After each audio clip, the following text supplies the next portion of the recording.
કુંભ મેળામાં તપોવન રામકુંડ તીર્થ ખાલસાની ગુજરાતી કાઠિયાવાડી ચા ભક્તોમાં પ્રખ્યાત છે. અંકલેશ્વરના તપોવન રામકુંડ તીર્થના મહામંડલેશ્વર મહંત ગંગાદાસ બાપુની પ્રયાગરાજ મહાકુંભમાં રોટલા અને ઓટલાની સેવા આપી રહ્યા છે. હાલમાં પ્રયાગરાજ ઉત્તર પ્રદેશમાં મહાકુંભ મેળો યોજાયો છે. આ કુંભ મેળામાં ભારતભરમાંથી ઉપરાંત વિદેશમાંથી પણ સાધુ સંતો તપોભૂમિ પ્રયાગરાજ ખાતે કુંભ મેળા દરમિયાન પહોંચ્યા છે. સરકારના અંદાજા પ્રમાણે અહીં 40 કરોડથી વધુ શ્રદ્ધાળુઓ કુંભ મેળામાં પહોંચશે, ત્યારે દેશના કેટલાક સેવાભાવી સંતો મહંતો મહામંડલેશ્વર દ્વારા કુંભ મેળાના સમય દરમિયાન સાધુ સંતો શ્રદ્ધાળુ યાત્રિકો માટે ખૂબ મોટા પ્રમાણમાં અને ખૂબ સારી સેવાઓ તેમના પોતાના ખાલસામાં કરી રહ્યા છે. તેમાંના એક ભરૂચ જિલ્લાના અંકલેશ્વર તાલુકાના પ્રસિદ્ધ શ્રી તપોવન રામકુંડ તીર્થ આશ્રમના મહામંડલેશ્વર ગંગાદાસ બાપુ દ્વારા પણ ખૂબ મોટા પાયે મહાકુંભ મેળામાં તમામ લોકોની સેવા કરી રહ્યા છે. જ્યાં શ્રી તપોવન રામકુંડ તીર્થના ખાલસામાં શ્રદ્ધાળુઓને મફત આરામ, ચા, નાસ્તા, ભોજન અને અન્ય સેવાઓ આપવામાં આવી રહી છે. શ્રી તપોવન રામકુંડ તીર્થ ખાલસાના મહામંડલેશ્વર મહંત ગંગાદાસ બાપુના નેતૃત્વમાં આ 9મો પ્રસંગ કુંભ મેળામાં ઉજવાઈ રહ્યો છે. અહીં દરરોજ સવાર સાંજ ભક્તો માટે રોટલા અને ઓટલાની વ્યવસ્થા કરવામાં આવી રહી છે. અહીં દરરોજ લગભગ 500 લીટર દૂધમાંથી ખાસ કાઠિયાવાડી ચા તૈયાર કરવામાં આવે છે અને ચા બનાવનારને ખાસ સુરતથી પ્રયાગરાજ લાવવામાં આવ્યા છે. શ્રી તપોવન રામકુંડ તીર્થ ખાલસાની ચા હવે મહાકુંભમાં એક ખાસ ઓળખ ઊભી કરી છે.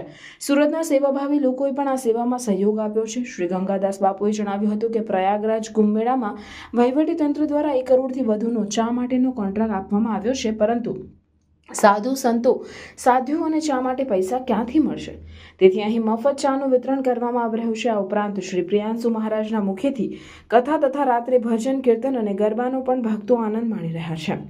મહામંડલેશ્વર શ્રી ગંગાદાસ બાપુએ જણાવ્યું હતું કે હવે સમગ્ર વિશ્વ મહાકુંભમાં સામેલ થયું છે, ત્યારે અહીં આવનાર દરેક ભક્તનું સ્વાગત છે અને ખાસ કરીને ગુજરાતના ભક્તોનું સ્વાગત કરવામાં મને આનંદ થાય છે. અહીં બધાને રોટલા અને ઓટલા મળે છે. બાપુએ કહ્યું કે આપણો ધર્મ ઘરથી મંદિર સુધી નહીં, મંદિરથી ઘર સુધી લઈ જવું જોઈએ. કારણ કે જ્યાં આપણે રહેતા હોય નગરનું આપણે ગૌરવ હોવું જોઈએ. હું ભરૂચવાસી છું, એમાં હું અંકલેશ્વરવાસી છું, તો આપણું અંકલેશ્વર પાછો પગ કેમ કરે? તો અંકલેશ્વરનું રામકુંડ તીર્થ અત્યારે પ્રયાગરાજમાં જે સેવાથી જે ગુંજી રહ્યું છે, આપણા ખાલસામાં રોજે 2000 સંતો પર ડે પ્રસાદી લેવા આવે છે 11:30, અને આખો દિવસ તો બીજા સંતો આવતા જ હોય છે. અમારા અખાડાના હજારો સંતો, પણ વિશેષ સંતોને અન્નદાન કરવું, વસ્ત્રદાન કરવું અને એને સાથે સાથે દક્ષિણા આપવી. આપણા રામકુંડ તીર્થ ખાલસામાં ઘણી સેવાકીય પ્રવૃત્તિ ચાલે છે. એમાં તો મેન ગૌ સેવા અને અન્નક્ષેત્ર, સંત સેવા, તીર્થયાત્રિકોની સેવા અને ભક્તોની સેવા. કેવલ અન્નદાન નહીં, પણ આખા પ્રયાગરાજ તીર્થમાં રામકુંડ તીર્થની જે ચા છે, એ ચા બહુ પ્રખ્યાત થઈ ગઈ છે અને રોજે લગભગ 50થી છેલ્લું 65,000નું દૂધ પર ડે ચામાં જાય છે. તો મને એટલો આનંદ આવે છે કે મારું અંકલેશ્વર તીર્થરાજ પ્રયાગમાં ગાજે છે સેવાથી.